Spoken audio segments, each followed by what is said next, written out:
प्रधानमन्त्री प्रचण्डलाई पक्राउ गरी अनुसन्धान गर्न माग गरिएको रिट दर्ता गर्न सर्वोच्चको आदेश। राष्ट्रपति निर्वाचन मतदान गर्न मतदाताले परिचय पत्र बोक्नुपर्ने। 8 दलीय गठबन्धन सम्बद्ध 3 पार्टीसँग एमाले माग्यो नेमाङलाई भोट। रामचन्द्रले मागे रासोपासँग भोट। पार्टीमा छलफल गरेर निर्णय अगाडि बढाउने रवि लामिछानेको जवाब। साथीहरूले आफूलाई जवान नै ठान्ने गरेको केपी शर्मा ओलीको तर्क। महन्त ठाकुरलाई भेटेर नेमाङले मागे मत।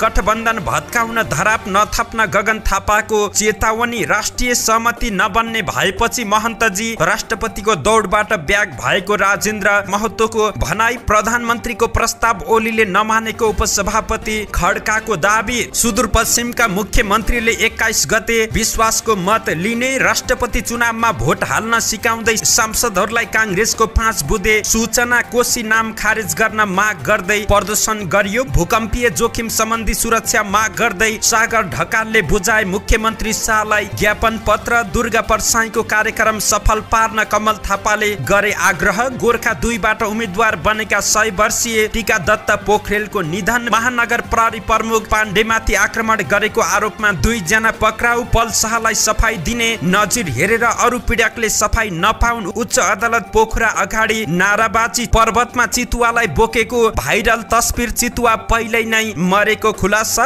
अप्रिल 1 देखि विदेशी पर्यटक बिना गाइड पदयात्रामा जान नपाउने। त्रिभुवन विमानस्थलमा लेजर लाइटको आतंक। आसिफ र सन्दीपको उत्कृष्ट साझेदारीमा नेपालको शानदार जित। दर्शकबिन नमस्कार, तपाईँ हेर्दै हुनुहुन्छ नेपाल पोस्ट। म गोविन्द चपागाई। आज मिति विक्रमसम्म 2079 साल फागुन महिनाको 20 गते शनिबार। इस्वीसम्म 2023 मार्च 4 तारिक। यसै गरी आज फागुन शुक्ल द्वादशी तिथि सँगै शनि प्रदोष व्रत पनि परेको छ। दर्शकबिन सदा चाहिँ आज पनि देश तथा विदेशमा घटेका घटना, राजनीति खबर, राष्ट्रपति पदलाई लिएर विभिन्न नेताहरूको भागदौड सँगै टीका टिप्पणी, स्वास्थ्य सम्बन्धी जानकारी सँगै आज दिनभरि कहाँ के हुँदैछ त सम्पूर्ण जानकारीहरू लिएर शुभ बिहानी सँगै यहाँ सामु उपस्थित भएका छौँ। सकेसम्म देशैभरिका अपडेटलाई समेट्ने कोसिस गर्नेछौँ। समाचार समय अवधिसम्म हामी सँगै रहनुहोला। हामी प्रति कुनै प्रतिक्रिया छन् भने तलको कमेन्ट बक्समा आफ्नो प्रतिक्रिया उल्लेख गर्न सक्नुहुन्छ। तपाईको प्रतिक्रियालाई मनन गर्दै अगाडि बढ्नेछौँ। आउनुहोस् समाचार सुरु गरौँ। प्रचण्डलाई पक्राउ गरी अनुसन्धान गर्न माग गरिएको रिट दर्ता गर्न सर्वोच्चको आदेशको प्रसङ्गबाट।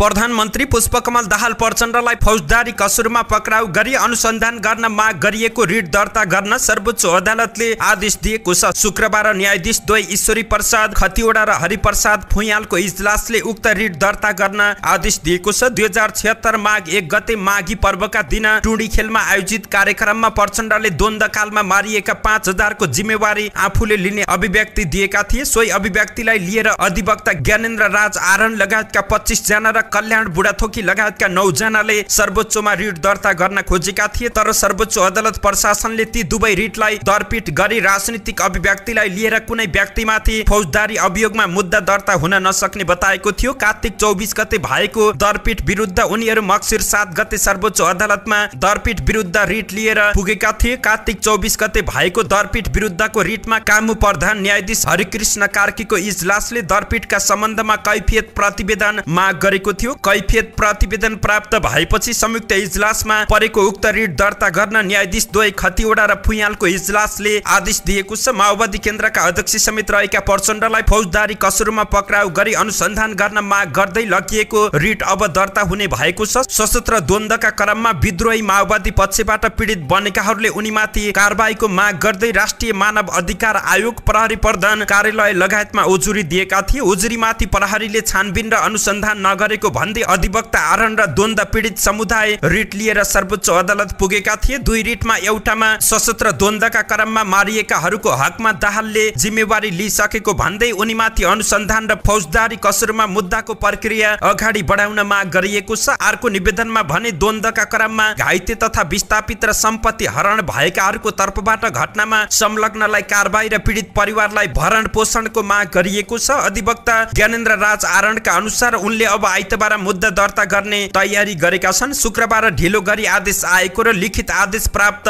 नभएको कारण आइतबार आदेशको प्रतिलिपि लिएर रिट दर्ता गर्ने बताएका छन्।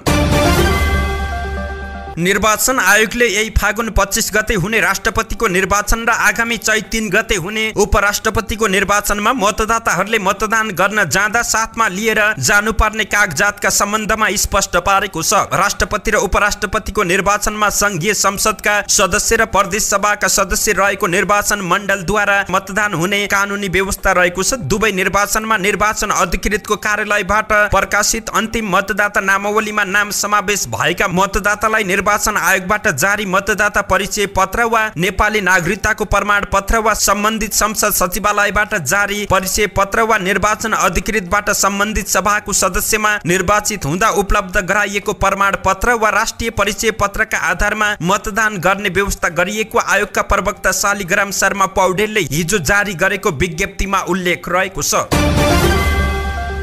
नेकपा एमाले 3वटा पार्टीका नेतासँग भेटेर राष्ट्रपतिका उम्मेद्वार सुभाष नेमाङलाई भोट दिन आग्रह गरेको छ। एमालेका नेताहरूले शुक्रबार जनमत पार्टी र लोसपाको केन्द्रीय कार्यालय पुगेर नेमाङलाई भोट दिन आग्रह गरेका हुन्। उम्मेद्वार नेमाङसँगै कृष्ण गोपाल श्रेष्ठ, पृथ्वी सुब्बा गुरुङ लगायतका नेताहरू जनमतका अध्यक्ष सीके राउतसँगको भेटवार्ताका लागि बुद्धनगर स्थित पार्टीको कार्यालय पुगेका थिए। भेटका क्रममा उनीहरूले राष्ट्रपतिमा नेमाङलाई सहयोग गर्न आग्रह गरेका छन्। नेमाङले हिजै लोसपाका अध्यक्ष महन्त ठाकुरसँग पनि भेटवार्ता गरेका छन्। ठाकुरलाई भेट्न नेमाङको साथमा उपमहासचिव पृथ्वी सुब्बा गुरुङ, योगेश भट्टराई, ठाकुर गैरे लगायतका नेताहरू गएका थिए। एमालेका नेताहरू नागरिक उन्मुक्ति पार्टीका संरक्षक रेशम चौधरीलाई भेट्न दिल्ली बजार कारागार समेत पुगेका थिए। एमाले सचिव योगेश भट्टराई, नेताहरू कृष्ण गोपाल श्रेष्ठ, भगवती चौधरी, ठाकुर गैरे लगायतका नेताहरूले कारागारमै पुगेर चौधरीसँग भोट मागेका छन्। फागुन 25 गते हुने राष्ट्रपति निर्वाचनमा एमालेका उपाध्यक्ष सुभाष नेमाङ र 8 दलीय गठबन्धनबाट कांग्रेस वरिष्ठ नेता रामचन्द्र पौडेल उम्मेद्वार रहेका छन्। एमालेले हिजो भेटेर भोट मागेका जनमत, लोसपा र नाउपाले पौडेललाई समर्थन गरेका छन्।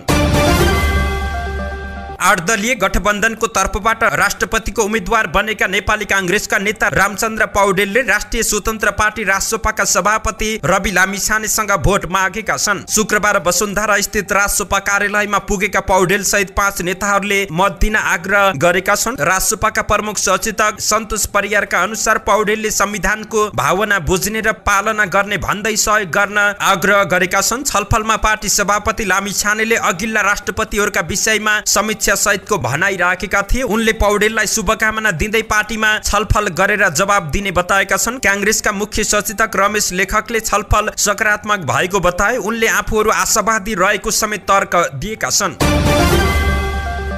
नेकपा एमालेका अध्यक्ष केपी शर्मा ओलीले देखाइ र भोगाई फरक हुने बताएका छन्। मोतीदेवी स्मृति केन्द्रले 113औं अन्तर्राष्ट्रिय श्रमिक महिला दिवसको अवसर पारेर आयोजित कार्यक्रममा ओलीले सबैले देखेको भन्ने र आफूले भोग्ने फरक हुने तर्क दिएका छन्। उनले आफ्ना साथीहरूले भेट्दा हौसला थप्दै आफूलाई जवान भन्ने गरे पनि आफू त्यसो नभएको बताएका छन्। उनले भने साथीहरूले भनिदिन्छन्, ओहो तपाईँ त जस्ताको तस्तै हुनुहुन्छ, जवान हुनुहुन्छ, तर त्यस्तो होइन। मेरो अनुहार हेरेर साथीहरूले त्यसो भने पनि म को हो मलाई थाहा छ। घरिघरि म पनि ऐना हेर्ने गर्दछु। मोतीदेवी स्मृति केन्द्रले प्रेरणादायी महिलाहरूलाई गरेको सम्मानमा ओलीले यो सम्मानले महिलाले आफ्नो हक अधिकार रक्षाका लागि खेलेको भूमिका पनि अतुलनीय रहेको बताए। उनले सबैले आफ्नो क्षेत्रमा उल्लेख्य मेहनत गरेको तर्क दिएका छन्।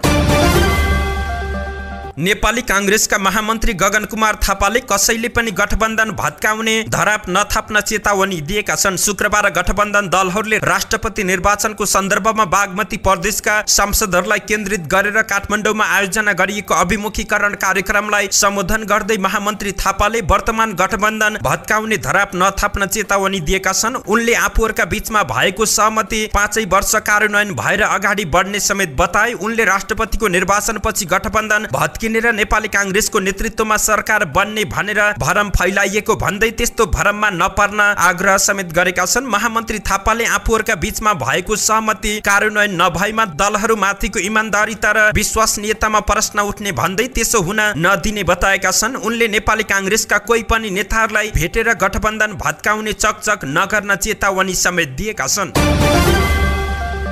लोकतान्त्रिक समाजवादीका नेता राजेन्द्र महतोले एमाले नेताहरूले राष्ट्रपतिमा सघाउने प्रस्ताव गरे पनि तत्काललाई सम्भव नभएको बताएका छन्। एमाले नेताहरूसँगको भेटपछि उनले सञ्चारकर्मीहरूसँग कुरा गर्दै दुवै उम्मेद्वार बराबर भएपछि रामचन्द्र पौडेललाई प्रस्ताव गर्ने आफ्नो पार्टीको धारणा रहेको बताएका छन्। उनले भने उहाँहरूले राष्ट्रपतिमा सहयोग गर्नु पर्यो भनेर आग्रह गर्नुभयो। हामीले उहाँलाई शुभकामना दियौं। हामी अहिले 8 दलीय गठबन्धनमा रहेका छौं, तर तपाईहरूको आग्रहको विषयमा हामीले पार्टीको बैठकमा यो कुरा राख्छौं भनेर हाम्रो पार्टीको अध्यक्षले भन्नु भएको छ। तपाईहरू पार्टी अध्यक्ष महन्त ठाकुरलाई राष्ट्रपति बनाउने दौडधुपमा हुनुहुन्छ, अहिले किन ब्याक हुनुभयो भन्ने प्रश्नमा उनले भने प्रधानमन्त्रीजीबाट राष्ट्रपतिमा राष्ट्रिय सहमतिको पहल भएको थियो। हामीले हाम्रो पार्टीको अध्यक्ष राष्ट्रिय सहमतिको उपयुक्त पात्र हुनुहुन्छ भनेर लगेका थियौं, तर परिस्थिति त्यता गएन। उनले 8 दलीय गठबन्धनबाट रामचन्द्र पौडेल र एमालेबाट पनि उम्मेदवारी भएपछि राष्ट्रिय सहमति बन्न नसक्ने भएकाले पार्टी अध्यक्ष ठाकुर राष्ट्रपतिको दौडबाट ब्याक भएको बताएका छन्। राष्ट्रपति निर्वाचन पछि मात्रै सरकारमा जाने बारे छलफल हुने भएकाले अहिले कुनै छलफल नभएको उनले तर्क दिएका छन्। नेपाली कांग्रेसका उपसभापति पूर्णबहादुर खड्काले नेकपा एमालेका पार्टी अध्यक्ष केपी शर्मा ओलीले दिएको विश्वासघात र धोकाले ठूलो ज्ञान प्राप्त भएको बताएका छन्। राष्ट्रपति निर्वाचनका लागि 8 दलीय गठबन्धनले प्रदेश सभा सदस्यहरूका लागि कर्णाली राजधानीमा आयोजित अभिमुखीकरणमा बोल्दै खड्काले राष्ट्रपतिमा कांग्रेसका रामचन्द्र पौडेललाई मतदान गर्न आग्रह गरेका छन्। उनले 5 वर्ष राजनीति गर्ने र कुनै पदका कारणले यो मिसनलाई फेल गराउन नसक्ने दावी गरेका छन्। प्रधानमन्त्री प्रचण्डको भनाइलाई उद्धृत गर्दै खड्काले ओलीजीलाई पटक पटक भेटेर दुवैले कांग्रेसलाई भेट्ने प्रस्ताव राखेको र सभामुख एमालेको छ, राष्ट्रिय सभा अध्यक्ष एमालेको रहेको छ, प्रधानमन्त्री आफै रहेको र पहिलो दल कांग्रेसलाई राष्ट्रपतिको उम्मेद्वारमा समर्थन गर्न प्रस्ताव राखेको, तर ओलीले नमानेको बताएका छन्। खड्काले कांग्रेसलाई ओलीले शत्रुतापूर्ण शब्द बोलेको तर प्रधानमन्त्री प्रचण्डले भन्न नचाहेको दावी समेत गरेका छन्। सुदूरपश्चिम प्रदेशका मुख्यमन्त्री कमल बहादुर शाहले फागुन 21 गते विश्वासको मत लिने भएका छन्। मुख्यमन्त्री शाहले शुक्रबार प्रदेश सभा सचिवलाई आइतबार विश्वासको मत प्रयोजनका लागि आवश्यक व्यवस्थापन गरिदिन आग्रह गर्दै पत्र पठाएका छन्। सभामुख भीमबहादुर भण्डारीले आइतबार दिउँसो 1 बजे बस्ने प्रदेश सभा बैठकमा मुख्यमन्त्री शाहले विश्वासको मत लिने गरी व्यवस्थापन भइरहेको जानकारी दिएका छन्। मुख्यमन्त्री ज्यूले 21 गते विश्वासको मत प्रयोजनका लागि आवश्यक व्यवस्थापन गरिदिन भनेर सचिवालयलाई पत्र गर्नु भएको छ। भण्डारीले भने आइतबार दिउँसो 1 बजे बस्ने बैठकमा उहाँले विश्वासको मत लिने गरी तयारी थालिएको छ। मुख्यमन्त्री बन्द समर्थन गरेको नागरिक उन्मुक्ति पार्टीले विश्वासको मत नदिएपछि 26 माघमा एमालेका राजेन्द्र सिंह रावल नेतृत्वको सरकार ढलेको थियो। त्यसपछि संविधानको धारा 168 को उपधारा 3 बमोजिम ठूलो दलको संसदीय दलको नेताको हैसियतमा सोही दिन शाहलाई प्रदेश प्रमुख देवराज जोशीले मुख्यमन्त्रीमा नियुक्त गरेका थिए।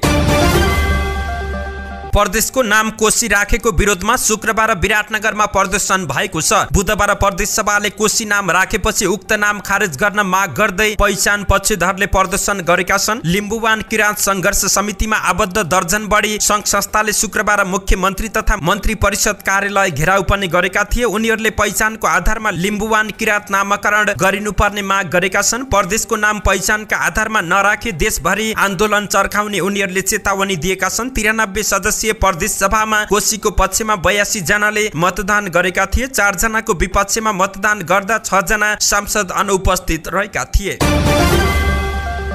प्रतिनिधि सभामा पराजित भएका सागर ढकालले भूकम्पीय जोखिम सम्बन्धी सुरक्षाको माग गर्दै सुदूरपश्चिमका मुख्यमन्त्री कमल शाहलाई ज्ञापन पत्र बुझाएका छन्। शुक्रबार धनगढी स्थित मुख्यमन्त्री शाहको निवासमै पुगेर सम्भावित जोखिमलाई ध्यानमा राखेर पूर्व तयारी थाल्न प्रदेश सरकारलाई आग्रह गरेका हुन्। उनले पश्चिम नेपालमा भूकम्प जाने जोखिम रहेको समेत मुख्यमन्त्री शाहलाई जानकारी गराएका थिए। विज्ञप्तिमा सुदूरपश्चिमको संस्कार र संस्कृति जोगाउन भूमिका खेल्न, विज्ञानलाई आधार मानेर योजना छनौट गर्न, विद्यालयमा प्रदेशका रैथाने शैलीका पोसाक लगाउन र अनुसन्धान बजेट पालिकामा बढाउन माग गरिएको छ। ढकाल सहितका युवाले उठाएका मागमा राष्ट्रिय स्वतन्त्र पार्टीले समेत समर्थन गरेको छ। राष्ट्रिय स्वतन्त्र पार्टीका प्रदेश सभापति इन्जिनियर प्रकाश विष्ट सहितका नेताहरूले पनि ज्ञापन पत्रमा हस्ताक्षर गरेका छन् भने उनीहरू पनि ढकालसँगै मुख्यमन्त्रीको निवासमा पुगेका थिए।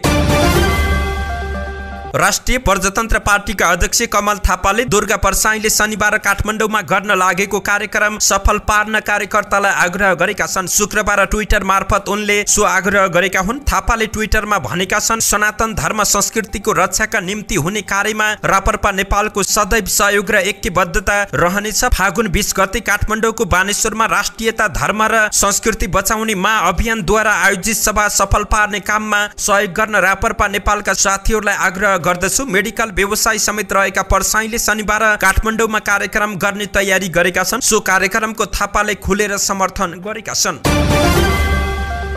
मक्सिर 4 मा सम्पन्न प्रतिनिधि सभा निर्वाचनमा गोर्खा क्षेत्र नम्बर 2 बाट नेपाली कांग्रेस बीपीबाट उम्मेद्वार बनेका 100 वर्षीय टीकादत्त पोखरेलको निधन भएको छ। शुक्रबार चितवनमा उनको निधन भएको पारिवारिक स्रोतले जानकारी दिएको छ। सिरानचोक गाउँपालिका 4 छोपराकमा 1980 कार्तिक 14 मा जन्मिएका पोखरेलले 2004 सालमा नेपाली कांग्रेसको मुक्ति सेनामा लागेर राजनीतिक जीवन सुरु गरेका थिए। पोखरेललाई 1.5 महिना अघि पित्त थैलीको समस्या देखिएको थियो। पित्त थैलीको समस्या देखिएपछि अस्पताल लगेर उपचारपछि घरमा स्वास्थ्य लाभ गरिरहेका थिए। सिरानचोक गाउँपालिका 4 छोपराकका सीपी पोखरेलले भने शुक्रबार नै पोखरेलको देवघाटमा दाह संस्कार गरिएको छ। पोखरेलका 4 छोरी र 3 छोरा रहेका छन्। उनले गोर्खा 2 मा नेकपा माओवादी केन्द्रका अध्यक्ष समेत रहेका पुष्पकमल दाहालसँग चुनावी प्रतिस्पर्धा गरेका थिए। उनले 130 मत प्राप्त गरेका थिए। चुनावी प्रचारकै क्रममा कार्तिक 14 गते उनले 100 वर्ष पुगेको अवसरमा जन्म उत्सव पनि मनाएका थिए। काठमाडौँ महानगरपालिकाका नगर प्रहरी प्रमुख राजु पाण्डेलाई आक्रमण गरेको आरोपमा 2 जनालाई प्रहरीले पक्राउ गरेको छ। शुक्रबार साँझ नेपाल प्रहरीले सुनसरीबाट नारायण परिश्रमिक र काठमाडौँको शङ्खमूलबाट हुकुमबहादुर लामालाई पक्राउ गरेको काठमाडौँ प्रहरी परिसरका प्रवक्ता सीताराम रिजालले जानकारी दिएका हुन्। काठमाडौँ महानगरले प्रहरीमा दिएको जाहेरीका आधारमा प्रहरीले उनीहरूलाई पक्राउ गरेर ज्यान मार्ने उद्योग र आपराधिक उपद्रव कसुरमा मुद्दा दर्ता गरेको जानकारी प्राप्त भएको छ। 12 मक्सिरमा थापाथली स्थित बागमती किनारमा रहेको सुकुम्बासी बस्ती खाली गर्न जाँदा महानगर प्रहरी पाण्डेमाथि बस्तीका स्थानीयले आक्रमण गरेका थिए। सोही आक्रमणमा पाण्डे सहित 36 जना नगर प्रहरी घाइते भएको महानगरले जानकारी दिएको थियो।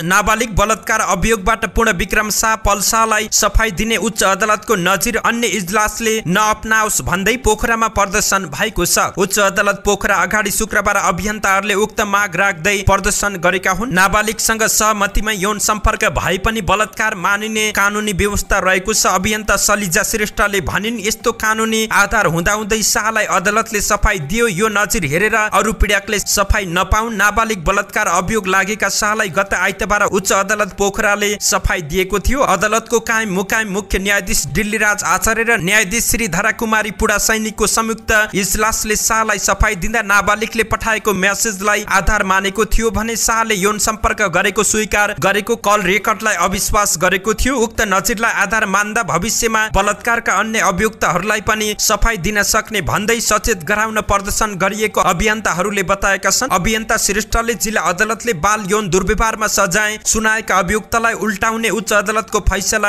गलत भएको बताइन्। प्रदर्शनमा उत्रिएका उनीहरूले गलत नजिर प्रतिपादन गर्न बन्द गर, ठुलालाई चाहिँ सानालाई एन पितृ सत्ताको पहरेदार बनेको न्यायालय होसियार पोलेर बोलेको, न्यायालयले नै अन्याय गर्दा न्यायको अपिल गर्न कहाँ जाने, न्यायालयले गल्ती गर्ने अधिकार छैन जस्ता प्लेकार्ड बोकेर प्रदर्शन गरेका थिए।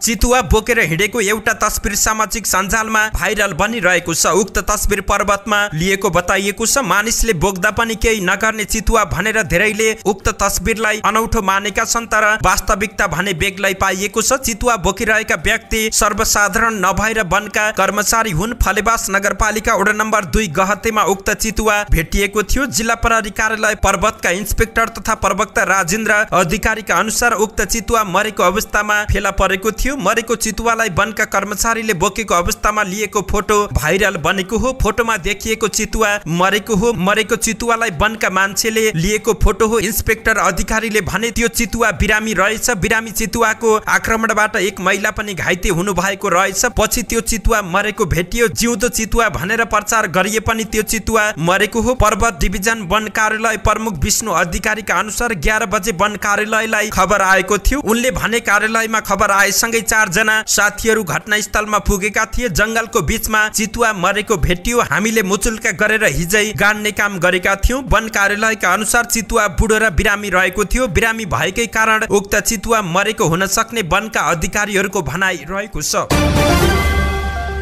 सरकारले विदेशी पर्यटकहरूलाई बिना गाइड पदयात्रामा जान प्रतिबन्ध लगाएको छ। यसअघि पर्यटकहरू एक्लै पनि पदयात्रामा जान पाउने व्यवस्था रहेकोमा पर्यटकहरूको सुरक्षालाई ध्यान दिएर बिना गाइड पदयात्रामा जान नपाउने व्यवस्था गरेको नेपाल पर्यटन बोर्डका निर्देशक मणिराज लामिछानेले जानकारी दिएका छन्। यो नियम आउँदो अप्रिल 1 देखि लागू हुनेछ। यो समय हिमाली क्षेत्रमा पदयात्राका लागि उपयुक्त समय हो। पर्यटन व्यवसाय सामान्य रहेको अवस्था अर्थात् कोरोना महामारी अघि सन् 2019 मा झण्डै 51,000 पर्यटक बिना गाइड पदयात्रामा जानका लागि नेपाल आएको पर्यटन बोर्डको तथ्याङ्क रहेको छ। उनीहरू नेपाल पर्यटन बोर्ड तथा पर्यटक सूचना व्यवस्थापन प्रणाली टिम्स कार्ड बिक्रीको अनुमति पाएका निकायबाट टिम्स कार्ड लिएर एक्लै भ्रमणमा गएका थिए। त्यस्ता पर्यटकहरू दुर्घटनामा पर्दा उद्धारमा समस्या हुनुका साथै लुटपाट लगायतका समस्या पनि देखिन थालेकाले सुरक्षा उद्धार र व्यवस्थापनलाई ध्यानमा राखेर यस्तो व्यवस्था गरेको निर्देशक लामिछानेले जानकारी दिएका छन्।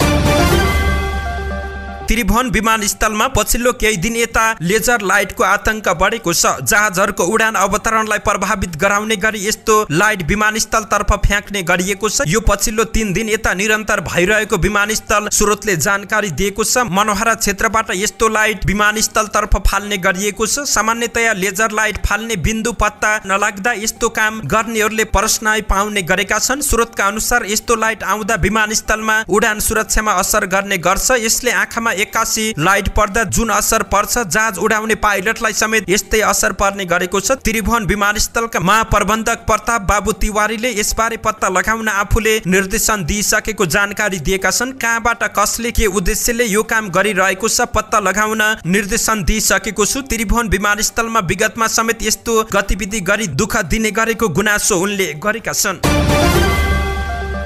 आसिफ शेखको उत्कृष्ट ब्याटिङमा नेपाल विजयी भएको छ। युएईमा भइरहेको आईसीसी विश्वकप लिग 2 अन्तर्गत पीएनजी विरुद्धको खेलमा नेपाल 3 विकेटले विजयी भएको छ। नेपालका लागि ओपनर ब्याट्सम्यान आसिफले अभिजित 86 रन बनाए। 8औं विकेटका लागि क्रिजमा आएका सन्दीप लामिछानेले उत्कृष्ट साझेदारी खेलेपछि नेपालको विजय सुनिश्चित भएको हो। लामिछानेले 35 रन बनाएर अभिजित रहे। त्यसअघि कुशल मल्ल बाहेक कसैले दोहोरो अङ्क जोड्न सकेका थिएनन्। मल्लले 23 रन बनाएका थिए। टस जितेर ब्याटिङ गरेको पीएनजीले निर्धारित ओभरको खेलमा सबै विकेट गुमाएर 179 रन बनाएको थियो। यससँगै नेपालको ग्लोबल क्वालिफायर्समा पुग्ने सम्भावना जीवितै रहेको छ।